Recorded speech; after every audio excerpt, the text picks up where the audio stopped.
নমস্কার বন্ধুরা, বিশ্বরূপ দর্শনে আপনাদের সবাইকে স্বাগত জানাই। ইংরেজি নববর্ষের প্রথম দিনেই নতুন বই হাতে পাওয়ার আশা নিয়ে স্কুলে গিয়েছিলেন বাংলাদেশের শিক্ষার্থীরা। তবে অনেককেই হতাশ হয়ে বাড়ি ফিরতে হয়েছে, কারণ অন্তর্বর্তী সরকারের ক্ষমতায় আসার পর বই বিতরণের ব্যবস্থা পুরোপুরি ভেঙে পড়েছে। দেশের সব প্রাথমিক ও মাধ্যমিক বিদ্যালয়ের শিক্ষার্থীর হাতে একযোগে নতুন বই পৌঁছানো সম্ভব হয়নি। ফলে ২০২৫ সালের প্রথম দিনে বই ছাড়াই স্কুল থেকে ফিরেছেন বহু শিক্ষার্থী। অন্তর্বর্তী সরকারের উপদেষ্টাদের মতে, রাজনৈতিক পরিস্থিতি বদলানোর কারণে বই ছাপানোর প্রক্রিয়া পিছিয়ে গেছে। এছাড়া বইয়ের সংশোধন, সংযোজন এবং নতুন শিক্ষাক্রমের কারণে কাজের গতি কমে গেছে। শিক্ষা উপদেষ্টা ওয়াহিদ উদ্দিন মাহমুদ বই বিতরণের এই সমস্যা নিয়ে দুঃখ প্রকাশ করেছেন এবং বই বিতরণে ষড়যন্ত্রের অভিযোগ করেছেন। তবে এর পিছনে কারা রয়েছেন বা তাদের বিরুদ্ধে সরকার কোনো শাস্তিমূলক পদক্ষেপ নেবে কিনা সে বিষয়ে তিনি কিছু জানাননি। মূলত ডলার সংকটের কারণে বাংলাদেশে কাঁচামাল আমদানি বন্ধ হওয়ায় কাগজ এবং কালির সরবরাহ কমে গেছে। বই ছাপানোর জন্য বাজারে কাগজের সংকট তৈরি হয়েছে। সেনাবাহিনীকে অগ্রাধিকারের ভিত্তিতে বই ছাপানোর কাজ দেওয়া হয়েছে, কিন্তু কাগজ এবং কালি সংকট বই ছাপানোর কাজকে আরও জটিল করে তুলেছে।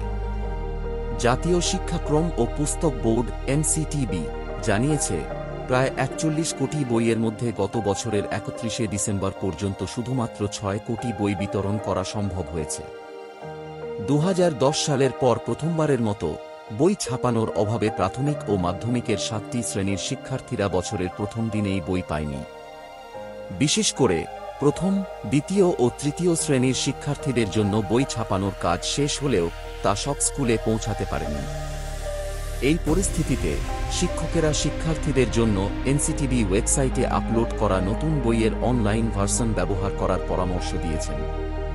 তবে গ্রামীণ এলাকার ছাত্রছাত্রীরা অনলাইন ভার্সন ব্যবহার করার জন্য প্রয়োজনীয় পরিকাঠামো আদৌ পাবে কিনা তা নিয়ে চিন্তা রয়েছে।